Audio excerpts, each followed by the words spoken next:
얼마 전에 아프리카 콩고에서 현지 교회가 극단주의 무슬림들로 공격을 받아서 70명의 사람들이 살해되는 끔찍한 일이 있었습니다. 정말 사람이 할 수 있다라고는 상상하기 어려운 일이 벌어졌어요. 사냥하는 칼로 무참하게 70명을 다 하나같이 참수했다라고 합니다. 그런 소식을 들을 때마다 어떻게 사람이 그런 일을 할 수 있지, 그런 마음을 갖게 되는데, 여러분, 얼마든지 그런 일이 일어날 수 있는 중요한 이유가 있습니다. 이 세상엔 보이지 않는 악한 영의 역사가 있기 때문입니다. 여러분, 우리 눈에 보이는 역사만이 다가 아닙니다. 우리 눈에 보이지 않지만 분명히 존재하는 악한 영의 역사가 있다라는 사실을 우리가 밝히 알아야 합니다. 오늘 말씀을 읽으면서도 우리가 그 내용을 볼 수 있어야 합니다. 여러분, 동방 박사들이 예수님이 태어나셨을 때 경배하러 왔습니다. 베들레헴에 가서 경배하고 헤롯에게 돌아가지 말라라는 지시를 받고 고국으로 돌아가게 됩니다. 왜냐하면 헤롯이 예수님을 죽이려고 했기 때문이죠. 그러자 헤롯이 오늘 말씀을 보면 어떤 일을 벌입니까? 베들레헴과 그 근방에 있는 남자아이들, 2살 이하의 아이를 다 죽여버리는 그런 끔찍한 일을 저지릅니다. 그래서 그 지역에 엄청난 슬픔이 가득했다, 통곡과 애곡이 가득하게 되었다 라고 하지 않았습니까? 여러분, 어떻게 이런 일이 벌어지죠? 우리가 아이가 하나만 잃어버려도 큰 충격에 쌓이는데 어떻게 그런 일을 벌일 수 있을까요? 여러분, 그 배후에 악한 영의 역사가 있기 때문입니다. 하나님의 구속사를 가로막고 하나님의 놀라운 계획이 이루어지는 것을 가로막는 악한 영의 역사가 있기 때문입니다. 여러분, 요한계시록 12장 말씀을 보면 그 역사에 대해서 우리에게 이야기하고 있는 것을 보게 됩니다. 요한계시록 12장 4절에 이런 말씀이 있습니다. 여러분, 한번 성경으로 보시면 좋을 것 같아요. 요한계시록 12장 4절에 이런 말씀이 있습니다. 요한계시록 12장 4절.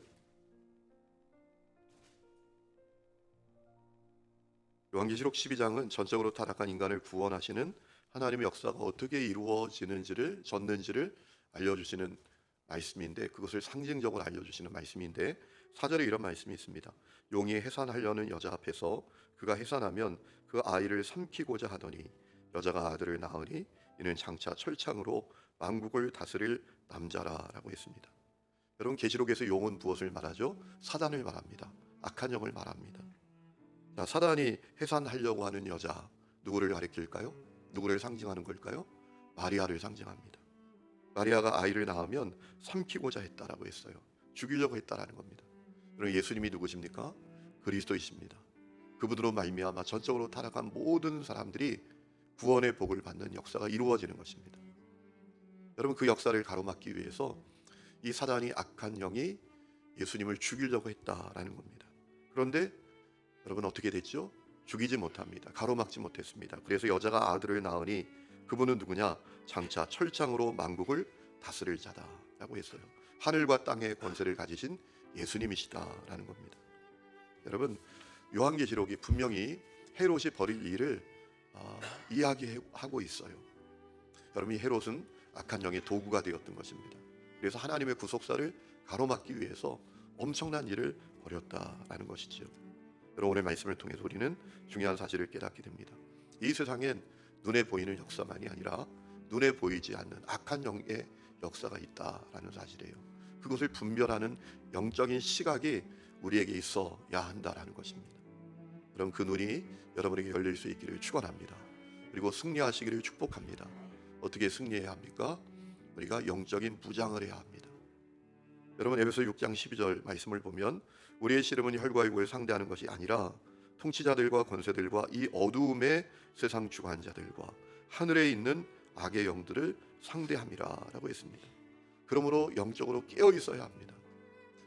여러분, 우리 가정만 생각해도 결혼할 때는 다 행복하기를 원하는데 어느 순간 지옥 같은 가정이 돼버립니다. 왜 그러죠? 교회가 다 평안하고 부흥되기를 원하는데 어느 순간 참 복잡하고 분쟁과 갈등과 다툼이 가득한 교회가 되어버릴 수 있습니다. 나라도 평안하고 든든히 서가기를 다 원하지만 여러분, 갈등하고 대립하고 반목으로 가득할 수 있어요. 그 이유가 뭐냐? 악한 영의 역사가 있기 때문입니다. 예수님이 사단이 뭘 하기를 원하는지 알려주셨죠.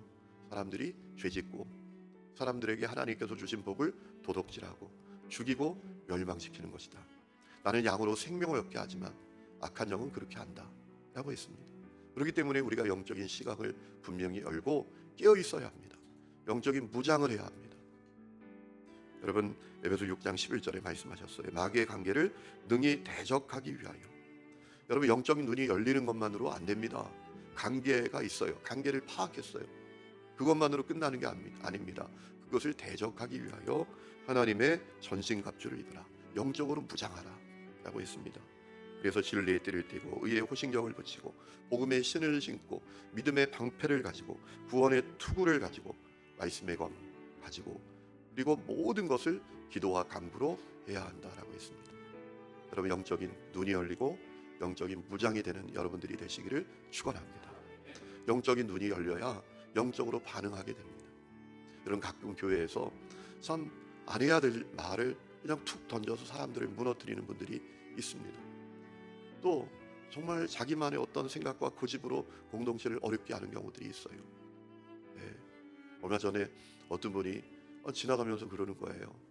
우리 목사님은 새 가족만 좋아해. 여러분, 그런 얘기가 얼마나 공동체를 어렵게 하는 얘기인지 영적 눈이 열리지 않으니까 여러분, 그런 이야기를 툭툭 던져서 안 그런 사실을 그렇게 보게 만들고 교회를 어렵게 만드는 거예요. 여러분, 영적 눈이 열릴 수 있기를 축원합니다.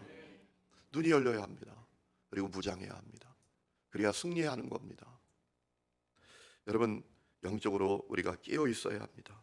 오늘 말씀을 보면 영적으로 깨어 있는 한 사람을 보게 되죠. 요셉이라는 인물입니다. 여러분, 요셉이라는 인물은 하나님이 의롭다고 인정하신 사람이에요. 마리아가 임신을 했어요. 그에게 하나님의 천사가 찾아와서 하나님의 아들 성령으로 잉태된 것이다 라고 했어요. 여러분, 요셉이 그것을 받아들이고 순종하잖아요. 그랬던 이유가 있죠. 그가 의로운 자였다라고 성경은 우리에게 말하고 있어요. 그는 영적으로 깨어있는 사람이었습니다. 그리고 요셉은 기가 막히게 하나님의 계시를 잘 해석하고 받아들입니다. 자, 이집트로 가라라고 하셨어요. 헤롯이 아기 예수를 죽이려고 하니까 이집트로 가라. 지시가 있을 때까지 거기 머물라. 여러분, 그 계시를 듣고 이집트로 갑니다. 자, 헤롯이 죽었습니다. 이제 유대로 돌아가라. 그러니까 그 계시를 정확하게 그가 분별하고 받아들이고 다시 가요. 그런데 유대로 가면서 두려움에 빠집니다. 아켈로아가 헤롯 아버지를 이어서 왕이 되었다라는 이야기를 듣고 두려움에 빠집니다. 그때 다시 그에게 지시가 내려갑니다. 갈릴리 나사렛으로 가라.